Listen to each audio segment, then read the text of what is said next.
எலியா என்ற பெயரிலே தனித்துவம் உண்டு. அது என்னவென்றால், உலகத்திற்கு சாட்சியாக நின்றான். இது எலியாவா? என்னது, எதுக்காக அந்த பெயர் வச்சிருக்கீங்க? எஸ், கர்த்தர்தான் தேவன், அதில் சந்தேகமே இல்லை. அது அந்த பெயரின் அர்த்தம். எந்த ஊரைச் சேர்ந்தவன்? கீலேயாத்தின் குடிகளுடைய திஸ்பியனாகிய எலியா. சோ நல்ல கவனிங்க, கீலேயாத்தின் குடிகளிலே, கீலேயாத்துக்கு சம்பந்தப்பட்டவன். அது வரைக்கும் நம்மளால புரிஞ்சுக்க முடியுது, அப்படிதானே? எலியா பேருக்கு அர்த்தம் பார்த்தோம். இப்ப எலியாவுடைய ஊரை குறிச்சு பார்க்கலாம். கீலேயாத்து ஊரை சேர்ந்தவன். எதற்காக கீலேயாத்து ஊரை குறித்து நான் பகிர்ந்து கொள்ள விரும்புகிறேன் என்றால், இந்த கீலேயாத் என்கிற ஊர் மலைகளாலும் பர்வதங்களாலும் சூழப்பட்டிருந்த ஒரு ஊர். மலைகளாலும் பர்வதங்களாலும் பாறைகளாலும் கற்களாலும் நிரம்பியிருந்த ஒரு ஊர். இந்த விஷயங்களை ஏன் குறிப்பிடுகிறேன் என்றால், அங்கே பயிர்களை விளைவிப்பது சுலபம் அல்லவே அல்ல. பிளெயினா இருக்கிற லேண்ட்ல மழை பெய்கிற சமயங்கள்ல விதையை விதித்தால் நாம் பயிர்களை பார்க்க முடியும். ஆனால் மலைகளும் பாறைகளும் நிறைந்த பகுதிகளிலே பயிர் விளைவிப்பது சுலபம் அல்ல. எனவே இந்த கீலேயாத் ஊர் பகுதியில் இருந்த மனிதர்கள் மிகவுமே கடினமானவர்கள். அதாவது மனிதர்கள் கடினமாய் உழைக்கக்கூடியவர்கள். கடினமா உழைக்கக்கூடியவங்க தான் சாதாரணமா கடினமா இருப்பாங்க, அப்படித்தானங்க? கவனிங்க, இப்படி கஷ்டப்பட்டு உழைத்தாலே தவிர, வியர்வை சிந்தினாலே தவிர வயிற்றை நிரப்பிக்கொள்ள முடியாத ஒரு ஊர் அது. கஷ்டப்பட்டு உழைத்தாலே தவிர பிழைப்பை நடத்த முடியாத பகுதியிலிருந்து வந்தவன். கஷ்டப்பட்டு உழைக்கிற, கடினமாய் உழைக்கிற ஊர் என்பதால் அந்த மனிதர்களும் கூட கடினமானவர்கள்.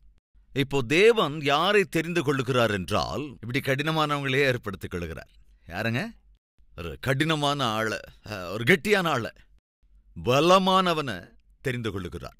கொஞ்சம் கவனிங்க, சாதாரணமா ஒரு மனிதனுடைய சரீரம் நல்லா பலமா இருந்ததுன்னா சாதாரணமா அப்படிப்பட்டவங்க பயப்பட மாட்டாங்க. கொஞ்சம் அதிகமா காத்தடிச்சா பறந்து போயிற மாதிரி இருந்தாருன்னு வச்சுக்கோங்க, பூனையை பார்த்தா கூட பயப்படுவாரு. எஸ், சிலர் பூச்சியை பார்த்தா கூட பயந்துக்குவாங்க. ஏன்னா பொதுவா சரீரத்துல பலவீனம் இருக்கின்ற ஒரு நபர் சுபாவ ரீதியாவே பயத்தையும் கலக்கத்தையும் கொண்டவரா தான் இருப்பாரு. சரீர பிரகாரமா பலமா இருக்கிற ஒரு மனிதன் சாதாரணமா உடம்புல தெம்பு இருந்தா உள்ளத்திலையும் தெம்பு இருக்கும், யதார்த்தமா. இதை நான் எதுக்காக இங்க குறிப்பிடுறேன்னா, தேவன் யாரை ஊழியம் செய்வதற்காக தெரிந்து கொள்வார் தெரியுங்களா? உட்கார்ந்து தின்னுகிட்டு இருக்கிறவங்கள இல்ல, வெட்டியா உட்கார்ந்து சாப்பிட்டுக்கிட்டு இருக்கிறவங்களுக்கு ஒரு பேர் இருக்குங்க. என்ன பேருங்க? என்ன பேரி? சொல்லுங்க பார்க்கலாம். சோம்பேறி. பைபிள் முழுக்க தேடி பாருங்க, எப்பவாவது எங்கேயாவது ஒரு சோம்பேறிய, ஒரு போஜன பிரியனை ஆண்டவர் தம்முடைய ஊழியத்துக்கு அழைத்ததா பார்க்க முடியும்னு நினைக்கிறீங்க? பார்க்கவே முடியாதுங்க. சோம்பேறிகளையும் இந்த மாதிரி போஜன பிரியர்களையும் தேவன் தம் ஊழியத்துக்கு அழைக்க மாட்டார். உங்களை யாராவது தேவனுடைய ஊழியத்துக்கு போகணும்னு ஆசைப்படுறீங்களா? ஆண்டவருடைய சாட்சிய வாழணும்னு ஆசைப்படுறீங்களா? ஊழியத்துல பயனுள்ள பாத்திரமா பயன்படுத்தப்படணும்னு ஆசைப்படுறீங்களா? கவனிங்க, சோம்பேறித்தனத்தையும் போஜன பிரியத்தையும் அதே போல நித்திரையையும் நீங்கள் மேற்கொண்டாலே ஒழிய ஆண்டவருடைய ஊழியத்துக்காக பயன்படுத்தப்படுவது சாத்தியமே அல்ல. அதுலயும் முக்கியமா தேவன் உங்களை தெரிந்து கொள்வது கூட சாத்தியம் அல்ல. இந்த விஷயத்தை மறக்க கூடாதுங்கிறதுக்காக அந்த திரும்ப நான் சொல்றேன். நல்லா கடினமான, கெட்டிக்காரத்தனமா இருக்கிற, பலமுள்ளவனா இருக்கிற ஒருவனை தேவன் தெரிந்து கொள்ளுவார். அதனால தானங்க தேசம் முழுவதும் கூட ஆகாப் மற்றும் ஏசபேல் சொல்லுகிறபடி செய்து கொண்டிருந்த போது, தேசத்தில் இருக்கிற தீர்க்கதரிசிகளின் புத்திரர் எல்லோருமே கொல்லப்படுகிற போது, யார் ஒருவரும் கூட கர்த்தருடைய பேரையாவது பேச்சையாவது எடுக்காமல் மௌனமாய் உட்கார்ந்திருந்த போது, தேசம் முழுவதையும் ஆகாபும் ஏசபேலும் தங்கள் கரங்களுக்குள் கட்டுப்பாட்டில் வைத்திருந்த போது, சடனா வெளியே எந்திரிச்சாங்க. சடனாக ஆகாபினுடைய அரமனைக்குள்ளே நுழைந்து நின்றான். யாரோட பர்மிஷனும் வாங்கிக்கல. நீளமா ஒரு தாடி வச்சுக்கிட்டு, ஒரு போர்வையை போத்திக்கிட்டு டைரக்டா ராஜா அரமனைக்குள்ள நுழையறான். அவன் வர்ற அந்த விதத்தை பார்த்தோன்னே சேனையெல்லாம் அப்படியே நகர்ந்துருச்சு. ஸ்ட்ரெயிட்டா சிங்காசனத்துக்கிட்டே வந்துட்டான். ஆகாப் சிங்காசனத்தில் அமர்ந்திருக்கிறான். வந்து டைரக்டா ஆகாப பார்க்கறான். ஆகாபுக்கு ஒன்னும் புரியல. யார் அந்த மனுஷன்? என்ன இவ்வளவு தைரியமா உள்ளுக்குள்ள வந்துட்டான்? வந்து ஏன் முன்னாலேயே வந்து நிக்கிறான்? என்ன அவன் தைரியம்? யார் இந்த மனுஷன்? ஆகாப பார்த்து எலியா சொல்றான், என்ன சொல்றான்? எலியா ஆகாபுக்கு தன்னை காண்பிக்க போனான். கொஞ்சம் ஒரு நிமிஷம் ரிவைன் பண்ணலாம், கொஞ்சம் முன்னால போலாம். எலியா, எலியா, என்ன விஷயம்? உனக்கு ஒரு பணி, உனக்கு ஒரு ஊழியம், ஒரு பிரசங்கத்தை நான் தரப்போறேன். அதை விட மகாபாக்கியம் வேற என்ன இருக்க முடியும்? சொல்லுங்க. உங்கள் ராஜ்யத்தை ஆளுகிறவனை குறித்து உனக்கு தெரியும் அல்லவா? தெரியும் தெரியும் ஆண்டவரே. ஆகாப், ஆகாபுடைய மனைவி ஏசபேல், ஐயோ பயங்கர துன்மார்க்கமானவங்க, துஷ்டர்கள். உங்க பேரை சொன்னாலே எல்லாரையும் கொண்டு போட்டுருவாங்க. இவ்வளவு துன்மார்க்கமா இதுக்கு முன்னால ஒருத்தர் இந்த தேசத்தை ஆளுகையே செய்யல. பயங்கரமான துன்மார்க்கர்கள், ரொம்ப மோசமானவங்க அவங்க. அதான் கவனி, அங்கதான் நான் உன்னை அனுப்ப போறேன். அப்படியா ஆண்டவரே? சரி, போய் என்ன செய்யணும்? போய் சொல்லு. என்ன சொல்லணும் ஆண்டவரே? யாருக்கு முன்பாக நான் நின்று கொண்டிருக்கிறேனோ கவனிங்க, இஸ்ரவேலர்களின் தேவனாகிய, என்னதுங்க? இஸ்ரவேலின் தேவனாகிய கர்த்தருடைய ஜீவனின் துணை. இப்படி சொல்லணும் நீ. ஆண்டவரே, அது அவ்வளவு சேஃபா நினைக்கிறீங்க? அப்படிதானங்க? அது அவ்வளோ சேஃப் இல்லையோ என்னமோ. என்ன சேஃப் இல்லை? கொஞ்சம் கொஞ்சம் என்னை பத்தி கூட யோசிங்க ஆண்டவரே. ஏன், உனக்கு என்னாச்சு? ஆண்டவரே, உங்களுக்கு புரியலன்னு நினைக்கிறேன். அந்த ஆகாப் உங்க பேரை சொன்னாலே கொண்டு போடுவானே, உங்களை பத்தி பேசினாலே அந்த பாவி என்னை கொண்டு போடுவாளே. தெரியும் ஆண்டவரே, எத்தனை தீர்க்கதரிசிகள் அவங்க கொண்டு இருக்கிறாங்க. இப்போ நீங்க என்ன டைரக்டா அந்த சிங்கங்களோட வாய்க்கிட்டே போய் உங்களை பத்தி பேச சொல்றீங்க. இப்படிமாங்க, அவ்வளோதான். வேற ஏதாவது சொல்லுங்க ஆண்டவரே. இப்படிப்பட்ட சீரியஸான ஊழியம் இல்லாம வேற ஏதாவது ஊழியம் இருந்தா சொல்லுங்களேன். இல்லையா, உனக்காக உயிர் வாழணும்னு நினைக்கிறியா இல்லை எனக்காக உயிர் வாழணும்னு நினைக்கிறியா?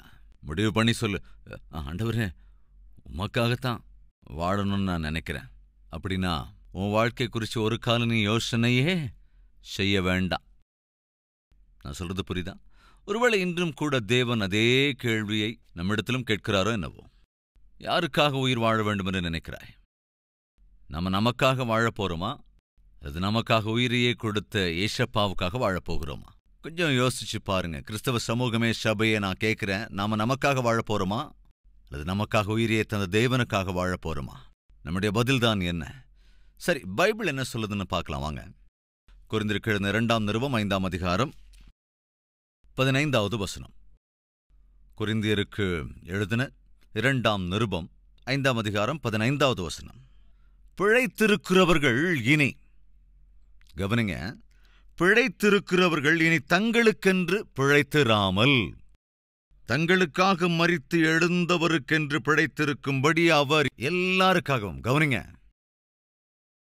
அவர் எல்லாருக்காகவும் மரித்தார் என்றும் நிதானிக்கிறோம். அப்போ உயிரோடு இருக்கிறவர்கள் இனி தங்களுக்கென்று வாழாமல் தங்களுக்காக உயிரை கொடுத்தவருக்காகத்தான் வாழ்வார்கள்.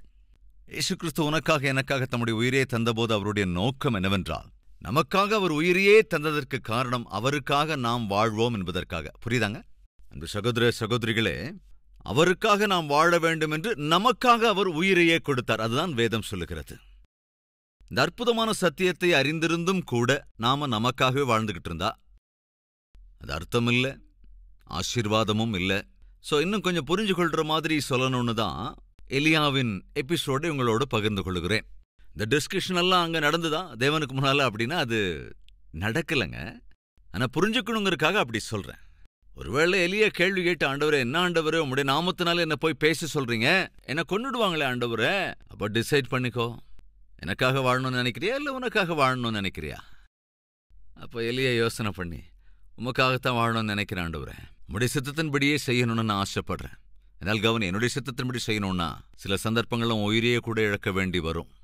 நான் சொல்றது புரியுதா சகோதர சகோதரிகளே? என்னுடைய சித்தத்தின்படி செய்யணும்னு முடிவெடுத்தா சில சந்தர்ப்பங்கள்ல உயிரையே கூட இழக்க நேரிடலாம். பரிசுத்த வேதாகமம் எல்லா பாஷைகளிலும் மொழியாக்கம் செய்யப்பட வேண்டும். இது தேவனுடைய சித்தமா, தேவ சித்தத்துக்கு விரோதமானதா? சொல்லுங்க. தேவனுடைய சித்தம்தான். அந்த தேவனுடைய சித்தத்தின்படி செய்ய வேண்டும் என்று நிலைத்து நின்ற ஜான் ஹஸ் என்ன செய்யப்பட்டார்? கொலை செய்யப்பட்டார். வில்லியம் டிண்டேல், ஜான் விக்லிஃப், அவளை எப்படி சித்திரவதைக்கு இலக்கானாங்களோ, அவளை எப்படி கொல்ல வேண்டும் என்று முயற்சி செய்தார்களோ, எதுக்காக? தேவனுடைய சித்தத்தின்படி செய்ததுக்காக. இப்படி எத்தனை மிஷனரிஸுங்க? யாரோ இதுக்குங்க. பேதுருவை அவங்க கொல்லலையா? யாக்கோபை கொல்லலையா? மத்தேயுவை கொல்லலையா? சின்ன யாக்கோபையும் கொல்லலையா? பாரத தேசத்திற்கு வந்து சுவிசேஷத்தை அறிவித்த தோமாவை கொல்லலையா? இவங்க எல்லாரும் என்ன செஞ்சாங்க?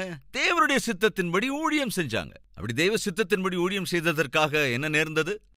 மரணம்தான் நேர்ந்தது. ஆனாலும் கூட அவர்கள் தைரியமாய் தேவனுக்காய் நின்றார்கள். எலியா ஆண்டவருடைய பேச்சை எடுத்தாலே அது பெரிய ஆபத்து இந்த தேசத்துல. ஆனாலும் என் தாயின் தகப்பனும் எனக்கு உம்முடைய பெயரே வைத்தார்கள்.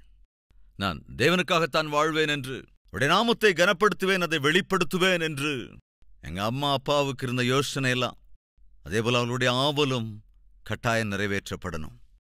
நீர் சொன்னதைப் போலவே நான் அந்த ஆகாபு கிட்ட போராண்டவரேன். உம்முடைய நாமத்தினால் அந்த ராஜா கூட நான் பேசுறாண்டவரேன். என்னுடைய வாழ்க்கையை உம்முடைய கரத்தில் அர்ப்பணிக்கிறேன். இதுக்கு மேலே என் வாழ்க்கையில் எது நடந்தாலும் உம்முடைய சித்தத்தின்படி நடக்கட்டும்.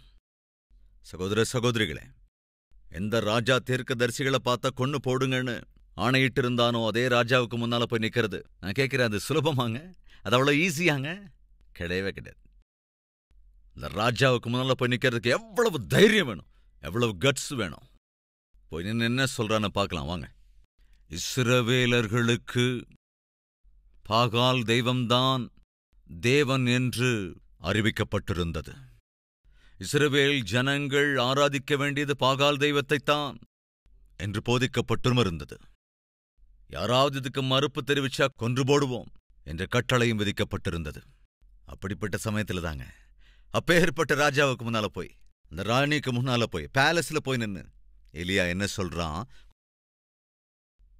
கவனிங்க. 1 ராஜாக்கள் 17ஆம் அதிகாரம் 1வது வசனம்.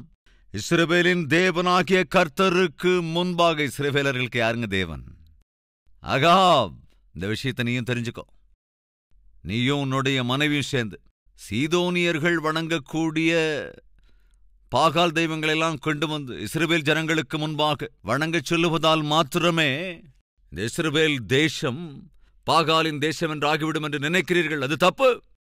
இந்த தேசம் 100% ஜீவனுள்ள தேவனாகிய கர்த்தருடைய தேசம். அப்படி சொல்ல எவ்வளவு தைரியம் வேணுங்க? கர்த்தருடைய ஜீவனை கொண்டு பேசுகிறான். என் வாக்கின்படியே அன்றி இந்த வருஷங்களிலே பனியும் மழையும் பெய்யாது. பஞ்சம் வரப்போகிறது. இந்த தேசமே பஞ்சத்தின் பிடியிலே சிக்கி தவிக்கப் போகிறது. எந்த தேவனை நான் சேவிக்கிறேனோ அந்த தேவன் எனக்கு சொல்லி உனக்கு சொல்லச் சொன்னார். சொல்லுகிறேன். நான் சொல்லுகிறபடிதான் இங்கு இனி நடக்கும். எவ்வளவு தைரியம் வேணுங்க அதுக்கு? எவ்வளவு ஸ்பீடா வந்தானோ அவ்வளவு ஸ்பீடா காணாம போயிட்டாங்க. இந்த ஆகாப் என்னையா இருந்தால் பேசுறான் அப்படின்னு பக்கத்தில் இருக்கிறவங்கள பார்த்து கேட்கறதுக்குள்ளே வர வேண்டிய தீர்க்கதரிசி அந்த இடத்துக்கு வந்தான். வந்துட்டு போயிட்டான். எங்கிருந்து வந்தானோ, இப்ப எங்க போனானோ? ஆகாப் கொஞ்சம் கண்ணை திறந்து பார்க்கறதுக்குள்ள இதய துடிப்பை தவிர வேற எதையுமே பார்க்க முடியல. லபோ திபோங்கிற எலியாவோட பேரை பார்த்தோம், எலியாவோட ஊரை பத்தியும் பார்த்தாச்சு, எலியாவுடைய பவரை கூட பார்த்துட்டோம். இப்போ எலியாவுடைய போஜனம், பெரிய பஞ்சம் வரப்போகுது. என்னுடைய வாக்கின்படியே அன்றி ஆகாயம் இனி மழையை பொழியாது டிக்ளேர் பண்ணி கிளம்பி போனால அதே போல பஞ்சம் வந்துருச்சு. இப்போ எலியா எங்க சாப்பிடுவான், எப்படி சாப்பிடுவான்? இந்த எலியா இனி எப்படி பிழைக்க முடியும்? யார் அவனை போஷிப்பாங்க? தேவன் சொன்னார், எலியா, ஆண்டவரே நீங்க சொன்ன மாதிரியே போய் சொல்லிட்டு வந்துட்டேன். ஆகாயம் கூட இப்போ மழை பொழிவு அப்படின்னு நிறுத்திருச்சு. பயிர் எதுவும் விளையறதில்ல.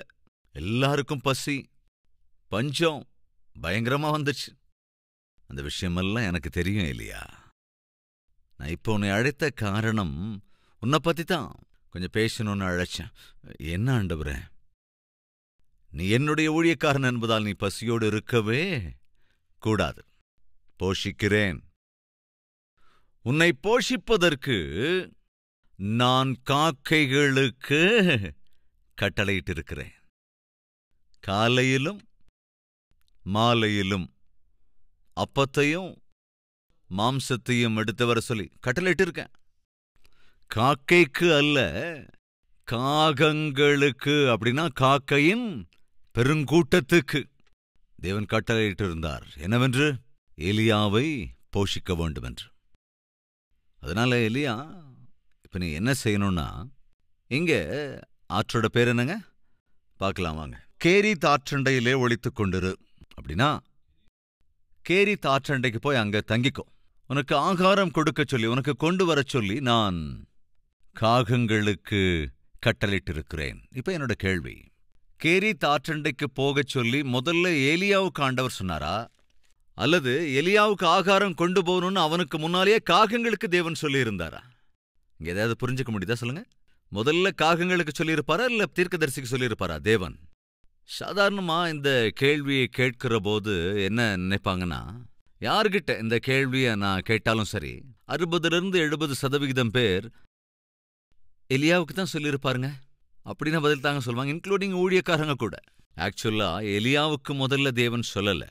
யாருக்கு முதல்ல சொன்னாரு? காகங்களுக்குத்தான் சொல்லியிருந்தார். எனவே என் சபையே கவனிங்க, நமக்கொரு தேவை வரும் முன்பே, நமக்கொரு கஷ்டம் வருவதற்கு முன்பே, நமக்கொரு பிரச்சனை வருவதற்கு முன்பே, அந்த பிரச்சனையை தீர்ப்பதற்காக தேவன் எல்லா ஏற்பாடுகளையும் செய்து வைத்திருக்கிறார் அப்படிங்கிறத புரிஞ்சுக்கணும். உனக்கு பஞ்சம் வருவதற்கு முன்பே, உனக்கு ஒரு கஷ்டம் வருவதற்கு முன்பே, உன் கண்களிலிருந்து கண்ணீர் தாரை வார்க்கும் முன்பே, அந்த பஞ்சத்தை எப்படி தீர்க்கணும், அந்த கஷ்டத்தை எப்படி தீர்க்கணும், அந்த கண்ணீரை எப்படி துடைக்கணுங்கிறதுக்கான ஏற்பாடுகள் எல்லாத்தையும் முதலே தேவன் பண்ணி வச்சிருவார். அதை தயவு செஞ்சு புரிஞ்சுக்கோ. எலியா, பஞ்சம் வர்றது எனக்கு தெரியும், உனக்கு கஷ்டம் வர்றது எனக்கு தெரியும், பசி வரும்னு எனக்கு தெரியும், உன்னை போஷிக்கணும்னு எனக்கு தெரியும். அதனாலதான் காகங்களுக்கு சொன்னேன். அந்த காகங்கள் உனக்கு காலையிலையும் சாயங்காலமும் உனக்கு ஆகாரம் கொண்டு வரும்படி கட்டளையிட்டாச்சு. ஆல்ரெடி நம்ம சாதாரணமா இந்த சமீப நாட்கள் என்ன செய்யறோம், சமைக்கிற நேரத்துக்கு நம்ம என்ன செய்யறோங்க, என்ன செய்யறோம் சொல்லுங்களேன்? வேற என்ன, போன் எடுக்க வேண்டியது. என்னம்மா சமையல் பண்ணலையா? பண்ணியாச்சுங்க. என்ன பண்ணியாச்சு? உப்புமா பண்ணிருக்கியா? இல்லைங்க, ஆர்டர் பண்ணிருக்கிறேன். இதுதாங்க இன்னைக்கு நடக்கிறது. அப்படித்தானே? ஆர்டர் பண்ணிட்டேங்க. எவ்வளவு நேரத்தில் வரும்? சமைக்கிறதுக்கு ஒரு 1 hour ஆகும், அது முடியாது. அதனால 10 நிமிஷத்துலயே வந்துடும். சிம்பிள். தயவு செஞ்சு கவனிக்கணும். தேவன் சொல்லுகிறார், எலியா ஆல்ரெடி ஆர்டர் பண்ணிட்டேயா, டைம் கூட ஃபிக்ஸ் பண்ணிட்டேயா. கவனிங்க, ஒன்னுகிட்ட மட்டும் சொன்னா பாதியில மழை வந்துருச்சு அல்லது வேற ஏதாவது காரணத்தினால வராம இருந்துருவாங்கன்னு எத்தனை பேர் இங்க இருக்காங்களோ டெலிவரி பாய்ஸ் அத்தனை பேருக்கு நான் ஆர்டர் கொடுத்துட்டேன்யா. எத்தனை காகங்கள் இருக்கிறதோ அத்தனை காகங்களுக்கும் நான் சொல்லிட்டேன். என்னன்னு? என்னுடைய தாசனுக்கு காலையிலையும் மாலையிலையும் ஆகாரம் கொண்டு போய் கொடுக்கணும். இவ்வளவு அற்புதமான தேவன். கவனிங்க, இப்ப நம்மள சில பேர் என்ன சொல்லுவீங்க, பிரதர் ஒரு நிமிஷம் இருங்க, நமக்கு கஷ்டம் வர்றதுக்கு முன்னால, கவலை வர்றதுக்கு முன்னால, பசி வர்றதுக்கு முன்னால, கண்ணீர் சிந்தறதுக்கு முன்னால ஆண்டவர் நமக்கு இருக்கிற எல்லா கஷ்டங்களுக்கும் முந்தையே சரியான ஏற்பாடு எல்லாத்தையும் செஞ்சு வச்சாருன்னு சொல்றீங்க. ஆனா அது மட்டும் என் வாழ்க்கையில ஏன் காணவே இல்லையே? என்னுடைய வாழ்க்கையில மாத்திரம் அப்படிப்பட்ட பதிலை ஏன் என்னால பார்க்கவே முடியல? என்னுடைய வாழ்க்கையில ஏன் தேவனுடைய திருப்தியை என்னால அனுபவிக்க முடியல? நீங்க சொல்றது கரெக்டா அல்லது என்னுடைய சூழ்நிலை இப்படி இருக்கா? நான் என்ன புரிஞ்சுக்கிறது? தயவுசெஞ்சு கவனிங்க. தேவன் எலியாவினிடத்தில் என்ன சொன்னார்? கேரித் ஆற்றின் அண்டையிலே போயிரு அப்படின்னாரு. ஒருவேளை என்ன தேவன், தம்பி சதீஷ் நீ போய் கொஞ்சம் இந்த காவிரி ஆத்தங்கரையில் இரு, நான் காகங்கள் மூலமா உனக்கு ஆகாரத்துக்கு ஏற்பாடு பண்றேன் அப்படி சொன்னா, நான் அப்படி இல்லை ஆண்டவரே, சென்னை பெசநகர் பீச் பக்கத்துல தான் நல்லா இருக்குமே அப்படி, அதாவது கொஞ்சம் இமேஜின் பண்ணிக்கோங்க, அவ்வளவுதான். பெசநகர் பீச் பக்கத்துல இருந்தா நல்லா இருக்கும் ஆண்டவரே, அல்லது மெரினா இருந்தா கூட ஓகே ஆண்டவரே. தயவு செஞ்சு தப்பா நினைச்சுக்காதீங்க, எனக்கு பெசநகர் பீச் ஓரம் அல்லது மெரினா பீச் ஓரம்னா ரொம்ப பிடிக்கும், அதனால அங்கெங்கேயாவது அப்படின்னு ஒருவேளை நான் தீர்மானம் எடுத்துட்டேன்னா, அல்லது நாம அப்படி ஒரு முடிவு பண்ணணும்னா, மத்தியானம் ஆயிடுச்சு, காகம் வரவே இல்லை, சாயங்காலம் கூட ஆயிடுச்சு, காகங்கள் வரல, பசி பயங்கரமா இருக்கு, ஆனா காகங்களை காணோம். அப்போ உடனே என்ன ஆண்டவரே, காகங்களுக்கு சொல்லியிருக்கேன்னு சொன்னீங்க, ஒரு காக்கா கூட பார்க்க முடியல, வயிறு பயங்கரமா பசி எடுக்குது, இந்த காக்கா விஷயம் என்னாச்சு அப்படின்னு கேட்டா காகங்கள் வருமாங்க? காக்கா வருமா வராதா? அன்னைக்கு டே ஃபுல்லா உபவாசமா இது ஆயிடுச்சு. மறுநாள் கூட அதே பெசன்ட் நகர் பீச்சில் உட்காந்துக்கிட்டு ஆகாயத்தை நோக்கி பார்த்துக்கிட்டு, ஆபத்து காலத்தில் என்னை நோக்கி கூப்பிடு, நான் உனக்கு மறு உத்தரவு அருளி செய்வேன்னு சொன்னீர் ஆண்டவரே. பயங்கரமான பசி, வயிறெல்லாம் வலிக்கிற மாதிரி இருக்கு. இன்னைக்கு கண்ணு கட்டின தூரம் ஒரு காக்காயை கூட காணமே. வழக்கமா இருக்கிற காக்கா இன்னைக்கு ஒன்ன கூட பார்க்க முடியல. இப்படி எவ்வளவு அழுதாலும் காக்கையை பார்க்க முடியாது. அப்படின்னா தவறு தேவனுடையதா அல்லது தவறு நம்முடையதா? கொஞ்சம் யோசிச்சு பார்க்கணும். தேவன் என்னிடத்திலே சொன்னது என்ன? நீ காவேரி கரையண்டைக்கு போய் அங்க போய் வெயிட் பண்ண. அங்க ஆகாரம் கொண்டு வர சொல்லி காகங்களுக்கு ஏற்கனவே ஆர்டர் கொடுத்தாச்சு. அப்ப இந்த காகங்கள் எல்லாம் சேர்ந்து எங்க ஆகாரம் கொண்டு வரும் சொல்லுங்க? காவேரி கரை அண்டைக்கு தான் காகங்கள் எல்லாம் ஆகாரத்தை கொண்டுகிட்டு வரும். நீ இருந்தாலும் இல்லைனாலும் அங்க அந்த காகங்கள் எல்லாம் ஆகாரத்தை கொண்டு வந்து வச்சுட்டு போயிட்டே இருக்கும். சாயங்காலம் மறுபடியும் கொண்டு வந்து அங்க ஆகாரத்தை வச்சுட்டு போயிடும். ஆனா நாம எங்க இருக்கிறோம்? பெசன்ட் நகர்ல பராக்கு பார்த்துட்டு சுத்திட்டு இருக்கோம். இதுதாங்க நம்ம வாழ்க்கையில் நடக்கிற பெரிய தவறு. பிரதர், நீங்க சொன்ன மாதிரி ஆண்டவர் நம்முடைய எல்லா தேவைகளையும் தீர்ப்பார் அப்படிங்கிறது உண்மையான விஷயம். அப்படின்னா ஏன் என்னுடைய வாழ்க்கையில தேவைகள் சந்திக்கப்படுவதில்லை? ஏன் தேவைகள் தீர்க்கப்படுவதில்லை? ஏன் அவைகள் சந்திக்கப்படவில்லை என்றால் நீ தவறான அடி எடுத்து வச்சிட்ட. தேவன் உனக்கு சொன்னது ஒன்று, நீ செய்வது வேறொன்று. அது உன் விவாக விஷயமாக இருந்தாலும், உன் உத்தியோக விஷயமாக இருந்தாலும், உன் ஊழிய காரியமாக இருந்தாலும், தேவன் உன்னை போகச் சொன்னது ஒரு இடத்திற்கு, நீ போயிருப்பது வேறொரு இடத்திற்கு. தேவன் உன்னை செய்யச் சொன்னது ஒன்று, நீ செய்து கொண்டிருப்பது வேறொன்று. தேவன் மனம் செய்யச் சொன்னது ஒருவரை, நீ மனம் செய்து கொண்டது வேறொருவரை. தேவன் உன்னை ஒரு வேலையை செய்யச் சொன்னால் நீ வேறொரு வேலையை செய்து கொண்டிருக்கிறாய். தேவன் உன்னை ஊழியம் பண்ணச் சொன்னால் அந்த ஊழியத்தை ஒதுக்கி தள்ளிவிட்டு தேவனுடைய ஊழியத்திற்கு விரோதமாக வேலை செய்யணும்னு ஓடி தேடிக்கிட்டு இருக்க. நம்முடைய வாழ்க்கையில் இருக்கிற நம்முடைய கஷ்டங்கள் தீராமல் இருப்பதற்கு, நம் கண்ணீர் துடைக்கப்படாமல் இருப்பதற்கு, பட்டினி பஞ்சம் என்று நாம் கஷ்டப்படுவதற்கு முக்கிய காரணம் என்னவென்றால் தேவனுடைய சித்தத்திற்கு, அவருடைய உத்தேசத்திற்கு, அவருடைய நோக்கத்திற்கு, அவருடைய வார்த்தைக்கு விரோதமாய் நாம் நடந்து கொள்வதனால்தான் இன்று நம்முடைய வாழ்க்கை இப்படி தவிக்கிறது. அந்நாளிலே எலியா வயிறார ஆகாரம் உண்டான். தேசமே பெரிய பஞ்சத்திலே சிக்கி தவித்த போது, சகோதரனே சகோதரியே, பேர்பட்ட தேவனைத்தான் நாம் சேவிக்கிறோம். தேசமே பஞ்சத்தில் தவித்துக் கொண்டிருந்த போதும் கூட தம்முடைய வார்த்தைக்கு கீழ்ப்படிந்த எலியாவுக்கு தேவன் என்ன செய்தார்? வயிறார ஆகாரம் கொடுத்தார். காகங்களைக் கொண்டு தேவன் அவனை போஷித்தார். எலியா வயிறார சாப்பிடுவதற்கான காரணம் தேவன் சொன்னபடி செய்தான். சிங்கக்குட்டிகள் கூட பட்டினி கிடந்து தாழ்ச்சியாயிருக்கும். ஆனால் தேவனை தேடுகிறவர்களுக்கு, கர்த்தரை சார்ந்து கொள்ளுகிறவர்களுக்கு ஒரு நன்மையும் குறைவுபடாது. ஒரு நன்மையும் குறைவுபடாது. அதை புரிஞ்சுக்கணும். வாருங்கள், சேர்ந்து ஜெபிக்கலாம்.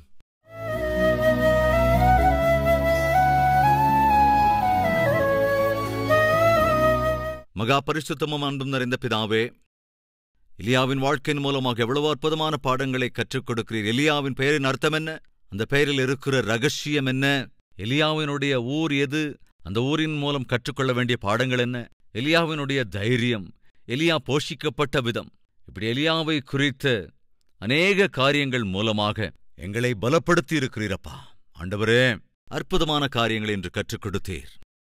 எங்களுக்கு எது தேவையோ என்று எங்களுக்கு முன்பாகவே எல்லாவற்றையும் அறிந்திருக்கிற தேவன் நீர். எல்லா தேவைகளையும் சந்திக்க போதுமான ஆண்டவர் நீர். அந்த விஷயத்தை, அந்த உண்மையை நாங்கள் புரிந்து கொண்டு உம்முடைய பேச்சை கேட்டால் போதும், உம்முடைய சித்தத்தின்படி செய்தால் போதும், உமக்கு பிரியமாய் வாழ்ந்தால் போதும், எங்கள் வாழ்க்கையின் எல்லா தேவைகளும் சந்திக்கப்படும். எனவே உம்முடைய சித்தத்தின்படி வாழ்கிற பாக்கியத்தை அருள வேண்டும் என்று இயேசு கிறிஸ்துவின் நாமத்தில் வேண்டிக் கொள்கிறோம் பிதாவே. ஆமென்.